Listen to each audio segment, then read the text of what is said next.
Hello, আমি পারমিতা। আমি আবারও একটা ভিডিও নিয়ে চলে এলাম তোমাদের সামনে অনেক দিন পর।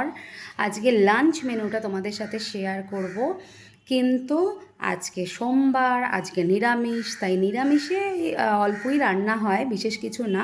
তবে আমার নিরামিষ কিন্তু খুব ফেভারিট, সেটা তো তোমরা জানোই। আর এখন ঘড়ির কাঁটায় 4:30 বাজে, এক্ষুনি আমি ফিরলাম। আজকে আমার একটু তাড়াতাড়ি হয়েছে, তো ফিরেই আমি ভাত নিয়ে বসেছি, কারণ আমি ভাত খেলে একদম কি বলবো, আরাম পাই। মন থেকে ভাতটা ভীষণ ভালোবাসি, জানো তো। রুটি পরোটা লুচি একদম পছন্দ করি না। তো যাই হোক, চলো আজকের সোমবারের নিরামিষ থালিটা তোমাদের সাথে শেয়ার করি আগে। এই দেখো, প্রথমেই ভাতের সাথে আছে সর্ষে পোস্ত বাটা দিয়ে আলু আর ডাঁটা, সজনে ডাঁটার একটা তরকারি। এটা আমার ভীষণ ভালো লাগে, যেহেতু ডাঁটা খুব পছন্দ করি, আগে একদম ডাঁটা খেতাম না। আর তার সাথে আছে এঁচোড়, গাছ পাঁঠার তরকারি। তো গাছ পাঁঠা যেটাকে বলে এঁচোড়, এটা আমার ভীষণ পছন্দ। একদম নিরামিষ তরকারি আলু দিয়ে। তো এটাই হচ্ছে, একটু নুন নিয়ে নিয়েছি। এটাই হচ্ছে আজকে সোমবারের নিরামিষ থালি। আর এই যেটা বলছিলাম যে ডাঁটা খেতে পছন্দ করি, বিশ্বাস করো এই ডাঁটা আমি আগে একদম খেতাম না, কিন্তু এখন কেন জানি না মামনির হাতের রান্নাটা এত ভালো হয়, আর এই সর্ষে পোস্তটা দুর্দান্ত হয়।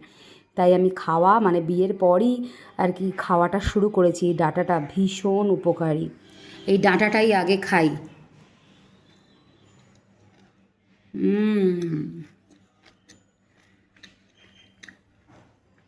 খুব কচি আছে ডাঁটাটা। আর সর্ষে পোস্ত যেহেতু ঝাল ঝাল হয়েছে, মুখ পুরো ছেড়ে যাবে। যদি সর্দির মুখে হয় না, কারোর যদি সর্দি লেগে থাকে, সর্দির মুখে এরকম ঝাল ঝাল তরকারিগুলো বেশ ভালো লাগে। মোটামুটি ভাতটাও খাওয়া যায় আর মুখটা ছেড়ে যায়।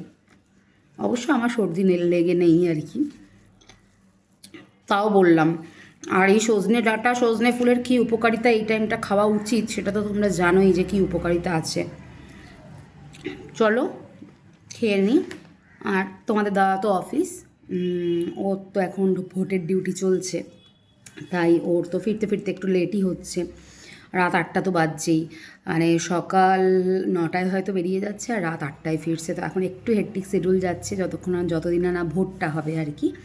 তো যাই হোক, ডিউটিটা তো করতেই হবে, কিছু করার নেই। তো যাই হোক, আজকে একা একা বসে খাচ্ছি। মামনি বাপিরও খাওয়া হয়ে গেছে, এখন 4:30 বাজে। মামনি বাপি সেই 2টোর মধ্যে খায়।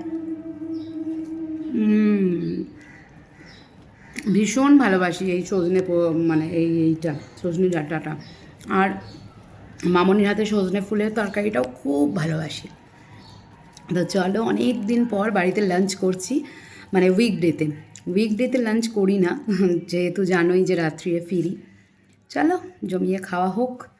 আর বেশি তো ভাত খাবো না, অল্প ভাত, তবে সবজি কিন্তু বেশি খেতে হবে। চলো টাটা।